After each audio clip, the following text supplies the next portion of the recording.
What's good, Liberators?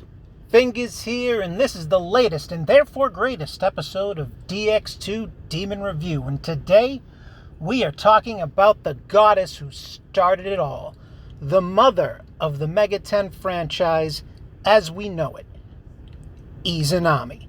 So let's get balls deep in this bad little biddy and see what she's all about. A goddess in Japanese mythology known as Mother Earth, she gave birth to the islands with her husband, Izanagi. She mothered many gods, but she died from birthing the fire god, Hino Kagetsuchi. Izanagi traveled to Yomo no Kunai to bring her back to the land of the living, but when he saw her changed and deformed, he ran in fear. Afterwards, Izanami became the goddess of the dead. Yomotsu Okami. Very cool, and if I may say, Sega, give us Izanagi or we riot. 3.5 anniversaries coming up. Perfect time. Get on it. And if you want to learn more about the origins of the MegaTen franchise, I'll link a video below by a guy called Marsh who did this video, the Megami Tensei experience. And he goes through the books and the first games and basically how the whole system came into being. So let's get into the mechanics of this fair goddess. Now, as you can see, magic. She has magic. She has lots of magic. I think she is in the top 3 as far as highest magic stat in the game. A baseline of 246. You can amp that up to 266 with full Mitama action, and I strongly recommend you do. As for the rest, anything but strength will get you there. I was running her in Origate for a good long while, especially those upper floors of Origate 2, so agility would go a long way if you're going to do something like that as well. And she's weak to fire, and she drains darkness, which, as we all know, in 2021 means absolutely nothing and is fucking useless. Let's check out the skills.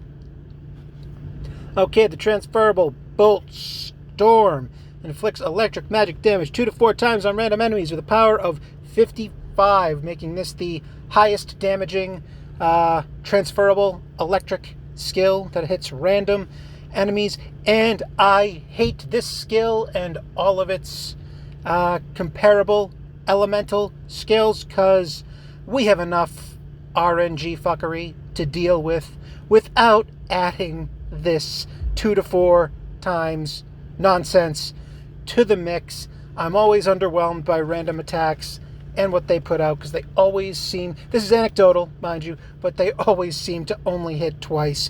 And when they do that, it's just a big old nothing. Although, if you fire this off on a single target and it does pop off 4 times, then you've got an attack that's a max power of 220, which ain't bad. But I've run her in Demopocalypse, and she always comes in under the mark, because in order for this to shine, it would have to hit 3 to 4 times the majority of the times she attacks. And if you're running Boss Wave Demopocalypse, you are getting, 6 attacks per demon. I mean, you can boost that up with a 3-panel mod, but for baseline, you're getting 6 attacks per demon, and this would need to pop off most of the time, which, in my experience, it does not. First passive, Merciless Blow, plus 20% damage when attacking the enemy's weak point. Fan-freaking-tastic, especially if you are running Demopocalypse.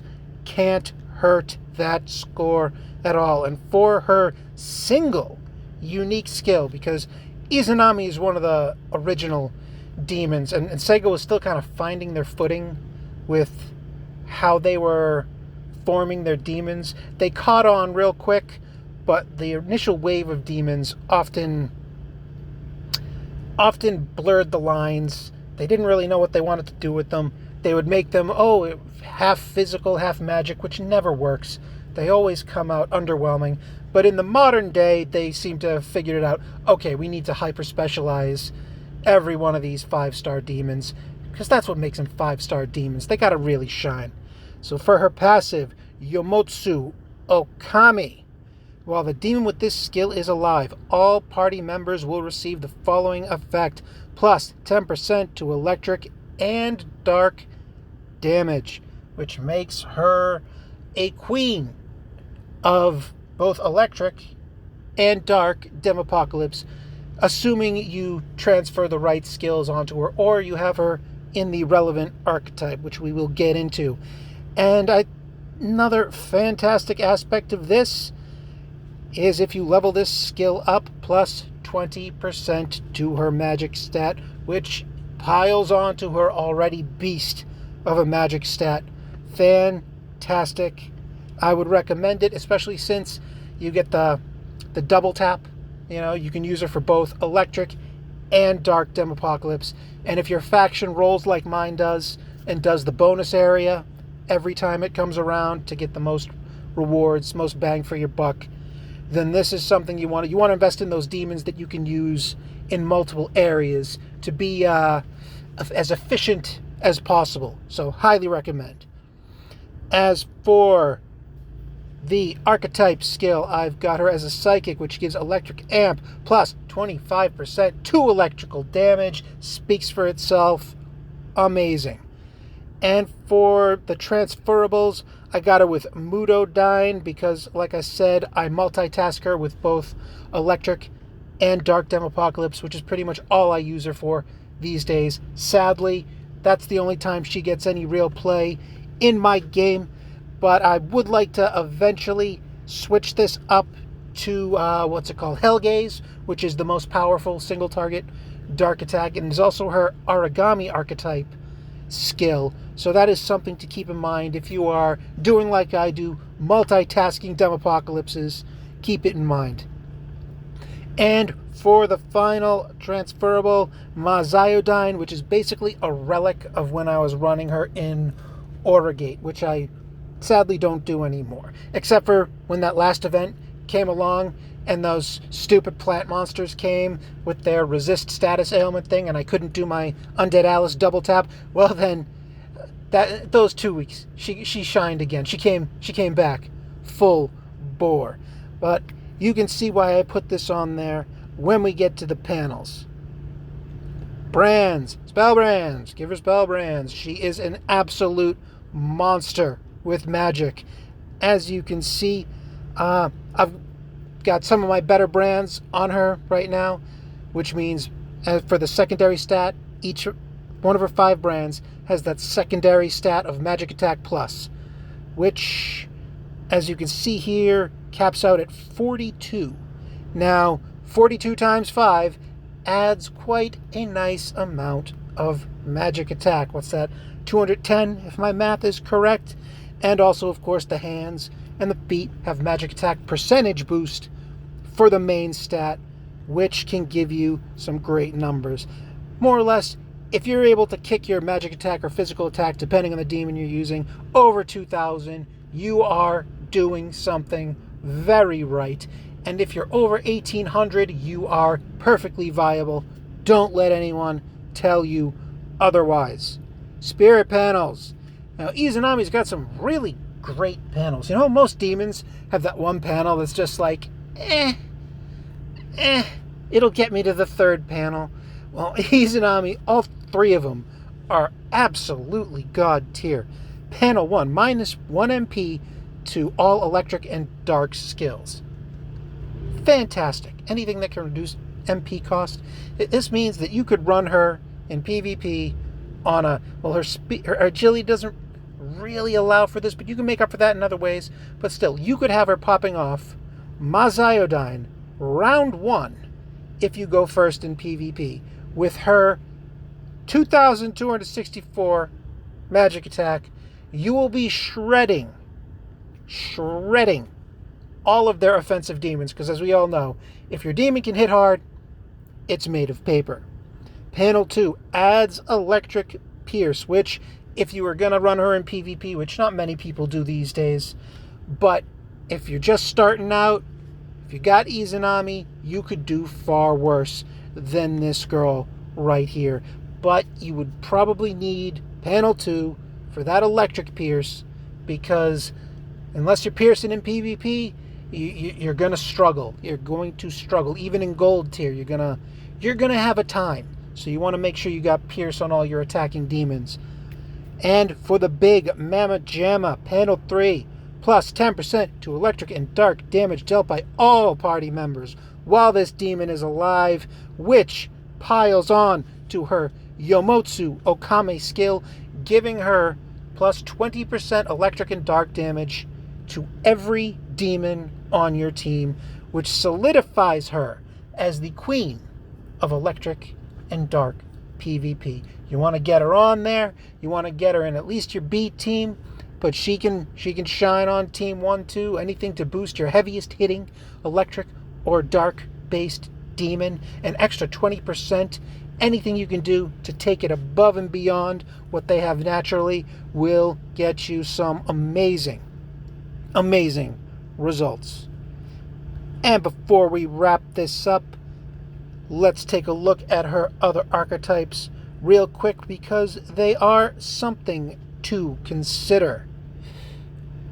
Izanami. There she is. Okay, Origami archetype is Hell Gaze, which is the most powerful transferable single target dark attack with a power of 180. So if you are multitasking her, this is a fine way to go, but you would be giving up the potential of electric amp. So if you're trying to conserve resources, if you're like me, I'm not someone who switches archetypes and does a lot of micromanaging every time Demopocalypse comes around. I kind of like having my set teams, and I set them and forget them. Once they're built up to where I'm happy with them, I leave them that way. I don't, like when Dark Demopocalypse comes around, I run Izanami, but I don't switch her over to the Origami archetype. I leave her as is. She can hit decently enough as is, and I'm happy with that. But if you want to micromanage that, you could be doing that if you have those resources to spare. So that is something to consider. The Protector archetype. Concentrate. Enters a state of concentrate. Increases the next magic attack damage by 125, which can, when considering her grotesque magic stat, you could put a hurting on someone with this. The only place I see this being viable, though, I don't see this being viable in PvP because she doesn't have enough MP to rock this, is doing a Kiwami or climbing Origate, doing bosses there. Otherwise, you really don't need this because she can just blast off on her own without holding back with the concentrate. But if you want to set up that big attack, it will be a big attack. The Psychic archetype, Electric Amp, which we discussed, fantastic. And as usual, the Trash Elemental archetype, Repel Ice, completely useless. Don't look at it, don't bother, because elemental archetypes suck. You gotta do something about that, Sega. Seriously, I don't know what to tell you. You changed things around, you gave everybody pierce effects. I know you throw a couple of demons in there that nullify pierce effects for repels and drains. It ain't enough. You gotta do something about that. Get on it. Get on it. And that, my friends, is the mythical lady known as Izanami, the mother of them all, the reincarnated goddess that has captured all of our hearts. Check her out. She's fantastic. She's fusible. If you're just starting out, she's a great demon to have early on. Get her and adore her very Japanese design that is highly reminiscent of the Nocturne art style, which and basically the early Shin Megami Tensei games art style. I mean, I gotta say, I hate Shin Megami Tensei 4's art style because they just went anime with it. Whereas the early games, especially Nocturne, had this unique style, which basically meant we go heavy on the eyeliner. But still, I love it because it had such a unique look to it. And I hope they bring that back. Because look at her. She looks fantastic. And she has a bikini made of rope. Which, ladies, take notes. Don't get captured, Liberators.